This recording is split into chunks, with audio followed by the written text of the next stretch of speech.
sommes à TIC 21. Est-ce que tu peux te présenter, nous dire qui tu es? Alors, je suis Gilles Béraud. Je suis fondateur d'une association qui s'appelle ACID. ACID veut dire Information Communication pour le développement durable. C'est une association de 1901 à but non lucratif qui regroupe maintenant 350 structures, entreprises, associations, collectivités locales, agences gouvernementales, tout type d'organisations concernées par les sujets. Et notre sujet, c'est mettre au cœur du développement durable la communication et l'information, Internet et les technologies d'information. On a créé différents programmes. Le programme qui a pris le plus d'ampleur ces dernières années, c'est TIC 21. TIC 21 comme technologie de l'information et de la communication pour le XXIe siècle, pour le développement durable. Et ici, nous sommes à Valenciennes. Valenciennes reçoit pour la 3e année consécutive le Forum international.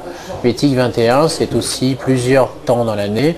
Un groupe de travail sur la réutilisation des ordinateurs, un groupe de travail sur les formations développement durable à l'intention des ingénieurs informatiques et télécoms, un club de réflexion qui se réunit tous les mois avec l'ADIACT, et un temps de forum européen vraiment orienté sur la place technologie de l'information et développement durable dans les politiques européennes. Sur ce sujet, on dégage 3 grands axes. Le premier axe, c'est les technologies propres, les technologies qui nous permettent de lutter contre les changements climatiques. Alors elles sont différents ordres, elles interviennent un peu partout dans notre vie, pour les transports, pour la gestion des bâtiments, pour tout un ensemble d'activités économiques.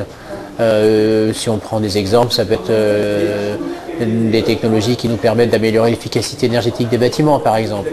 C'est le GPS qui permet d'économiser 15% sur les distances parcourues. Mais c'est aussi une technologie qui nous permet d'anticiper, de prévoir, d'organiser. Et bien évidemment, le deuxième champ, c'est celui des technologies de l'information pour la démocratie participative, pour la participation. Le développement durable, c'est cela, c'est agir, mais agir ensemble. Donc de créer des tribus, créer des groupes, des réseaux sociaux qui permettent d'agir ensemble et en simultanéité pour le développement durable. Le troisième et dernier axe, c'est celui de l'éducation et de la formation. Et ça, évidemment, on a besoin de former les gens, on a besoin de l'éduquer, on a besoin tout au long de la vie de leur apprendre la coopération, la collaboration. Et pour ça, bien évidemment, on a besoin de technologies d'information. D'accord. ACID, physiquement, on peut prendre connaissance de cette association à quel endroit? Est-ce qu'il y a un site internet, un numéro de téléphone, un email? Alors bien évidemment, il y a un site internet, c'est le plus simple. Le site internet, c'est www.acidd.com. Là, on a toutes les informations.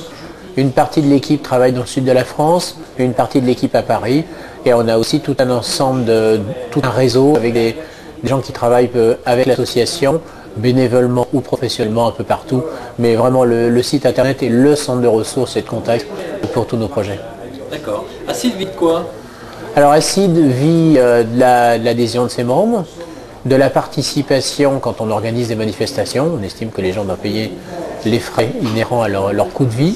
Et ensuite, on est évidemment aidé par de l'argent public. Cet argent public vient de l'Europe, vient d'État, vient de collectivités locales, vient d'agences gouvernementales spécialisées, vient d'ADEME par exemple, vient de la Caisse des dépôts et consignations, mais aussi d'entreprises qui nous soutiennent, comme Orange, comme Net Computing, comme Eco-Emballage, comme La Poste, comme Kraft, comme Nestlé Water. Un ensemble d'entreprises qui s'intéressent à ces sujets, la communication, d'Internet, et qui pensent que à la fois ce qu'on fait est important et utile, et aussi est valorisant pour elles. C'est une association, donc il dit association dit des membres. Ça représente à peu près combien de membres aujourd'hui ACID? Aujourd'hui ACID, c'est 350 membres. D'accord. Voilà, et c'est 5 salariés. De quelle nature à peu près? C'est vraiment toutes sortes d'entreprises. Ça va des énormes multinationales comme Orange par exemple, ou Kraft ou Eco-Emballage, qui sont à la fois partenaires mais qui sont membres, jusqu'à des consultants ou des petites SS2I, des agences de communication. Enfin, il y a vraiment tout type d'entreprises concernées et intéressées par ces sujets. On est vraiment sur une démarche très engagée. Donc, en âme l'entreprise membre, c'est souvent une personnalité qui, à titre personnel, s'intéresse à ces sujets, à une sensibilité à la planète, pense qu'il y a une vision moderne à avoir et donc qui adhère à l'association et participe aux activités. Très bien, je crois qu'on y voit un peu clair et ce sera l'occasion d'aller visiter le site d'ACID et et de participer au développement durable en France, en Europe et sur cette petite planète. À bientôt. Merci.